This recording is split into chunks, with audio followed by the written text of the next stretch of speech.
模擬市民 The Sims 一個操控模擬人食玩瞓屙嘅遊戲，千禧年出第一代，2014年出到第4代，但係所謂最新呢，都已經出咗10年啦。起晒格嘅畫質又唔緊張刺激，究竟憑乜嘢成為健力士紀錄最暢銷嘅電腦遊戲系列呢？我覺得佢好似你嘅第二人生咁樣。起身啦，陳錦榮，啲嘢辛辛苦苦買翻嚟，冇晒。現實生活咁辛苦，梗係趁打機投胎，做平時唔敢做嘅嘢啦。可能你同阿媽鬧交啊，咁其實你可以真係喺世界入邊喐手鬧佢啊，冚佢都得嘅，係。你可以洗橫手，1秒變富翁住豪宅，顛到咧你想加乜嘢入去都得。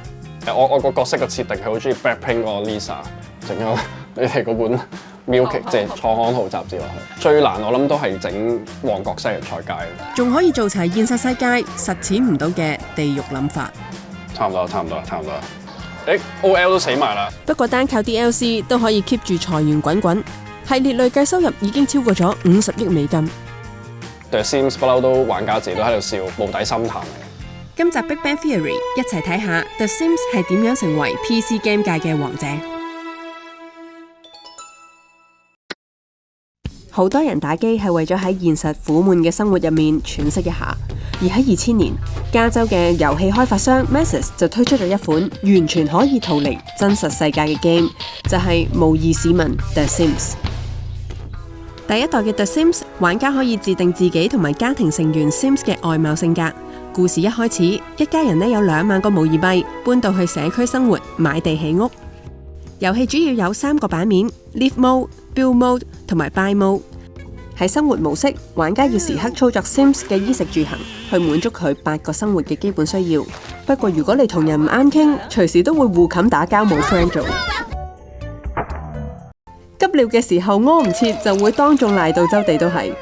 雖然喺模擬世界嘅你都係要打工，但係連官方都鼓勵玩家隨意作弊，可以長生不老，有無盡嘅錢，一個指令就可以將職業生涯推到高峰。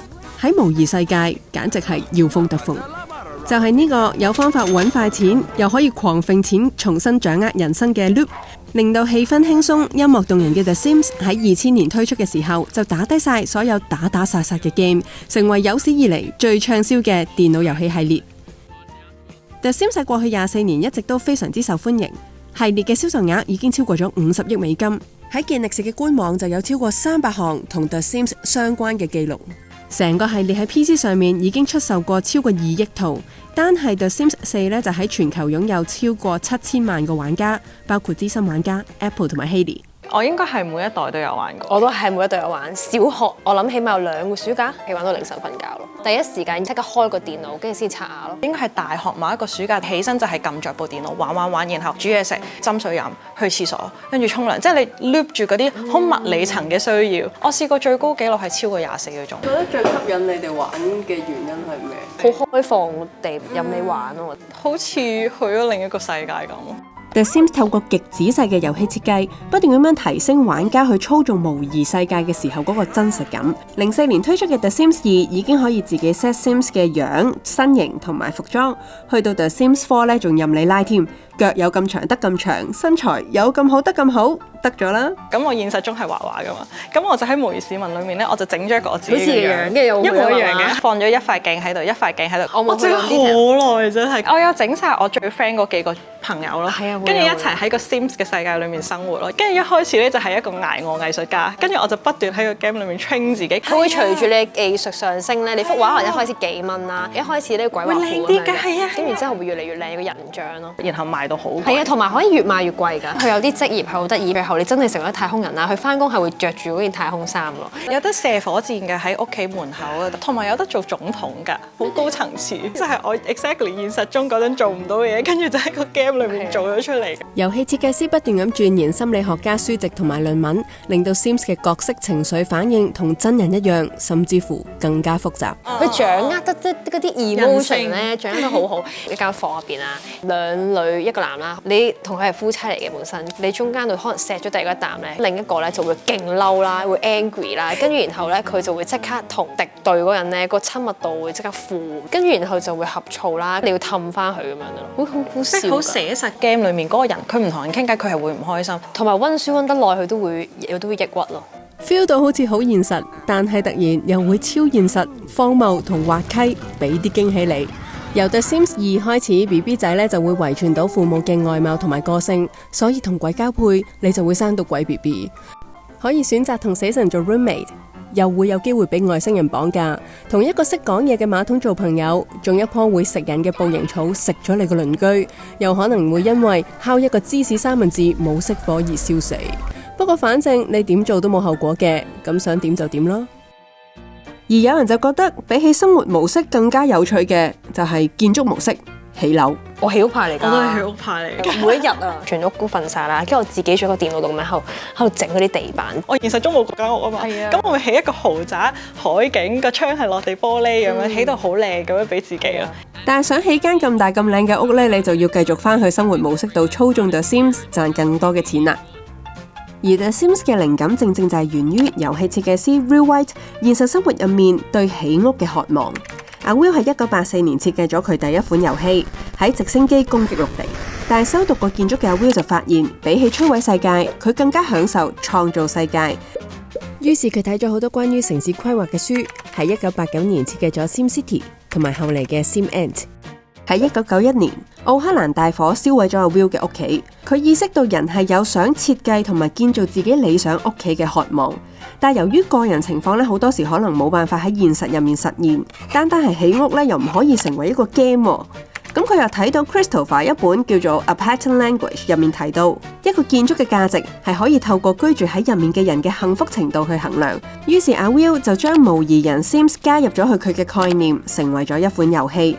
聞說當初公司董事會咧根本就唔 buy 阿 Will 呢套，覺得打機梗係要過關打大佬啦。直到去到1997年，阿 Will 嘅工作室 Maxis 被 EA 收購，先至有資金重新去啟動呢個項目，生產到呢一款每一代都刷新銷售紀錄嘅 The Sims。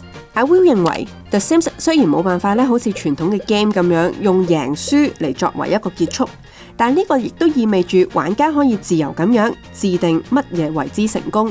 The Sims 就填補咗大家之前一直都唔知道原來有存在嘅一個市場空白，就係去追求還原現實人生嘅體驗。博士想問下，你認唔認識 The Sims 呢個 game 啊？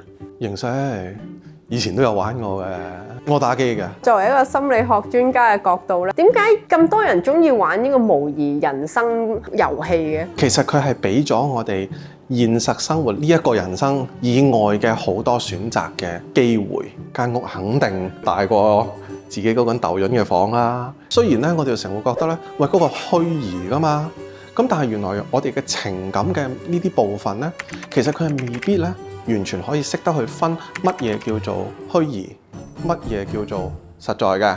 我喺個虛擬世界入邊，我唔會攰嘅。佢係縮短咗我哋達成某一啲嘅夢想嘅時間啦。甚至係滿足緊我哋一啲無意識、非意識層面上面嘅一啲衝動，平時冇得試嘅、唔敢試嘅、試唔到嘅，甚至係我未必攞得到嘅嘢嚟嘅。我試下完全唔沖涼睇下會點先，我試下啲搞啲好暗黑嘅嘢會點先。有個牆壁圍住佢啦，等佢周圍都走唔到去，即係密室恐懼。跟住又冇得瞓覺啦，又冇得食嘢啦，又冇得去廁所啦。佢啲綠色巴咧，全部就跌到最低啦，跟住好急尿啦，跟住賴尿啦。即係你試過殺人啊兩位？梗有啦，呢個就係樂趣啊嘛。全世界都係咁玩㗎啦，我唔信有人玩過模擬市民，但係冇殺過人。起個泳池，咁嗌晒大家一齊去游水，跟住就可以封實個牆啦。差唔多。大家都開始有啲預力咁。OL 都死埋啦，OL 都。佢嘅內心一定勁驚咯，啲同伴係咁消失晒。死啦！其實呢啲可唔可以出 YouTube 嘅？殺死 Sims 嘅方法可以話係層出不窮，除咗封住個泳池等佢浸死，唔熄火等佢燒死，逼佢 OT 到冇飯食餓死，做愛做到過勞死，仲可以不停咁講笑話等佢笑死。即係我哋原來都有呢一個尋死啦、作死啦同攞人命嘅嗰個衝動。有啲人呢就會好擔心嘅，俾你咁樣去做，好似我就鼓勵咗你咁樣去做，咁會唔會反而令到自我控制能力更差？其實有好多遊戲都可以有暴力嘅元素啦，呢啲咁樣嘅遊戲出現咗40年有多啦，咁係咪暴力案件急速上升呢？其實又唔係嘅喎，我喺嗰個虛擬嘅空間入邊，我俾你釋放咗呢啲嘅動物性你滿足咗啦嘛，咁你咪唔會咯。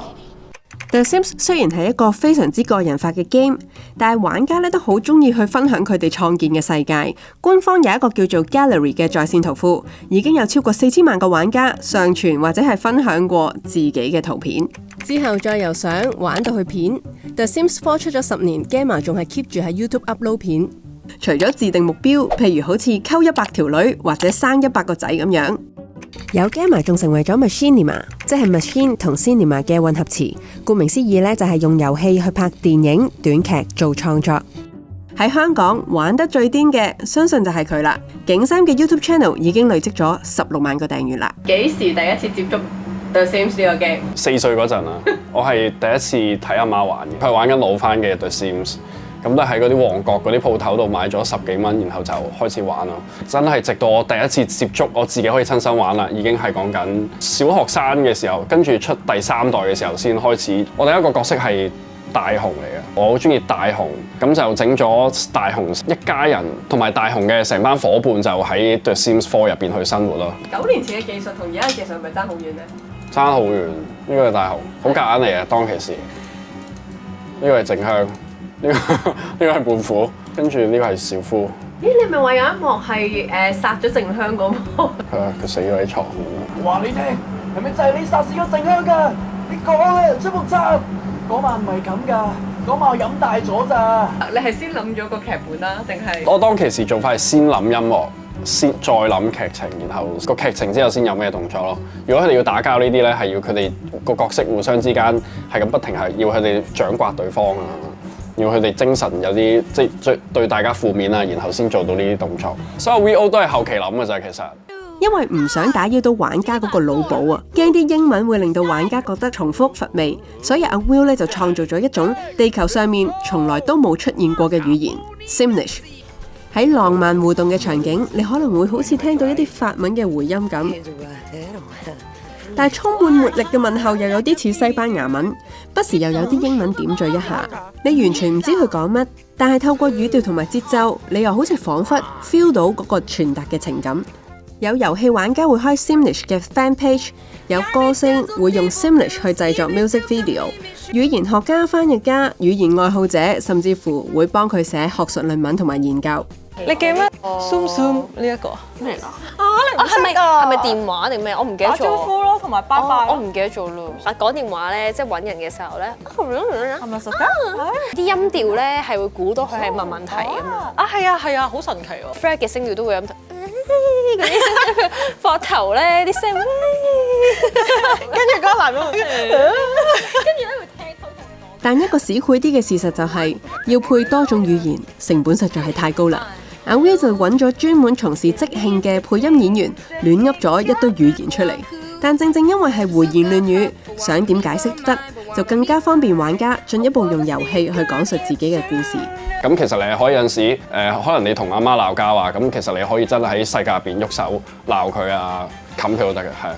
即係你有試過呢啲咁樣？冇。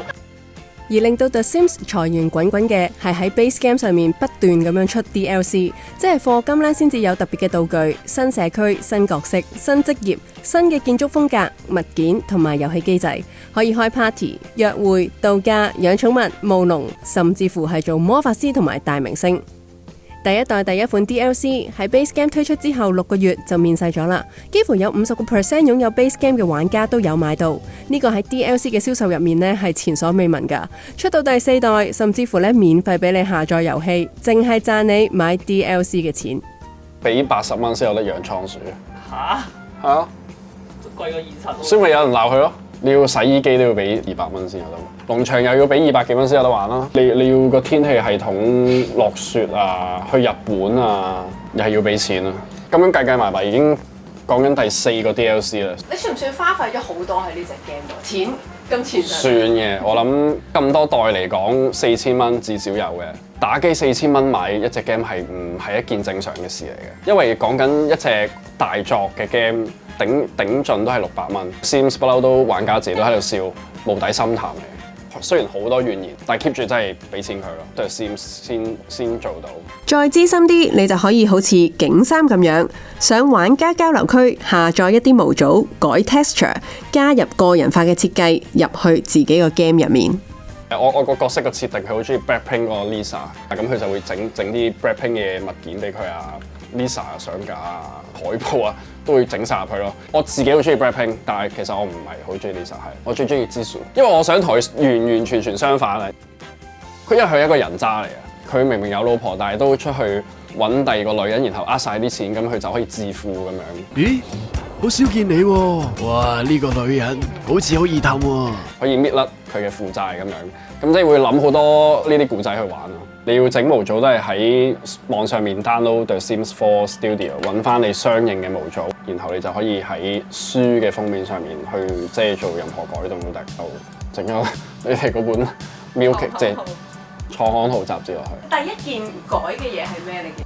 師傅個冰紅茶奪咗佢，了解咗點樣改模組嘅原理之後，就開始慢慢越改越大咁樣。最難我諗都係整旺角西洋菜街，都要揾一個啱又好香港味重嘅模組都比較難。同埋我好中意80-90年代嗰啲電影《英雄本色》啊、《監獄夫人》啊嗰啲啊、Queen 啊嗰啲，其實全部呢啲都係我啲同學仔嗰啲名嚟嘅啫。佢叫咩彤啊？咁我周彤咯咁樣。我個 friend 都係叫陳豪 exactly， 然後不如開間陳豪冰室咁樣。因為我姓景啊嘛，開咗間景記咗一鋪俾自己。其實佢本身唔係一個路牌嚟嘅，揀整咗張 PNG 圖，然後搭落去咯。都係有個平台，咁大家共享啲資源俾大家 download 咯。其實都係冇話收錢嘅，可能去到即係第4代之後先延伸到開始有啲人會開 Patreon， 會去做一啲真係好高質素、值得俾錢嘅一啲模組咯。玩 The Sims 我覺得有個好處就係好彩唔使淨係靠官方遊戲入邊啲內容咯，唔係就真係唔夠玩。The Sims 被譽為一款表達自愛嘅遊戲，除咗將技術開放令到大家可以個人化之外，一直都營造對唔同背景同埋性別嘅人友善嘅環境。長期一直都係支持 LGBTQ 嘅群體。喺 The Sims 3入面，同性伴侶已經可以結婚啦。比起美國同性婚姻全國合法2015年仲要早幾年。雖然同性戀嘅設計係設計師混淆咗舊文件而加入咗 game 嘅一個錯誤設定，但係第一代 The Sims 喺1999年 E3 電玩展預展嘅時候，意外咁樣出現咗2個女性 Sims 親吻對方嘅畫面，但係開發團隊就決定保留呢個功能。The Sims 4亦都致力加入唔同文化嘅元素，譬如好似頭巾、Kifu 帽，面向加勒比文化嘅內容，仲有亡靈節同埋 Diwali 呢啲節日慶祝活動，塑造一款同現實世界、社會變遷、文化相關嘅遊戲。佢好似只係俾咗個平台我，然後我中意做咩都得啦。咁對上一次玩係幾時？好耐啦，我諗可能都5-6年前啦。即係生活上咧，又要交功課，又要做 project 嘅時候咧，你玩15分鐘，你玩唔到啲乜，1個鐘都唔夠玩嘅，唔得㗎，你乜都冇做到。冇意思，問題3個鐘起跳。係認同，我成日都好想玩，但係每一次你都要撳住自己，我驚停唔到啫，主要係長大到某一個年紀就開始，即係有啲力不從心啊！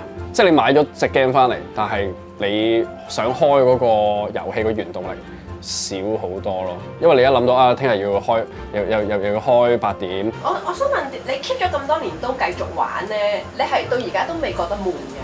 我未覺得悶，但係我覺得有冇完嘅一日嘅，即係除非我自己都死埋，咁就真係完啦。我同佢一齊完啦。你試下去問，即係可能10零20年前嘅年輕人。你有咩計劃㗎？你嘅人生，你有咩打算㗎？佢真係會答到你我想做啲乜嘢嘢嘅。但係而家呢一個 generation 嘅年輕人呢，佢哋嗰個答法呢，好多會更加多係我想活在當下咯。我唔需要過完一關又一關，現實生活已經太多關要過啦。即係現實生活啲大佬仲難打，咁我不如日復一日咁樣去生活下。對 Sims 我諗真係撼動唔到啊，因為其實最近都有好多公司想出呢一類模擬遊戲，但係要整呢一類模擬遊戲個成本太高啦 ，IP 唔夠響啊，同 The Sims 4始終經營咗24年咧，只要一埋到位，佢話出 The Sims 5，我諗好多玩家都係會歸位自動，都係乖乖俾錢。你覺得如果我開展呢個 game，咁你有啲咩提示俾我咧？有啲咩提示啊？我諗 The Sims 4一開始最 enjoy 嘅部分一定係整死啲人。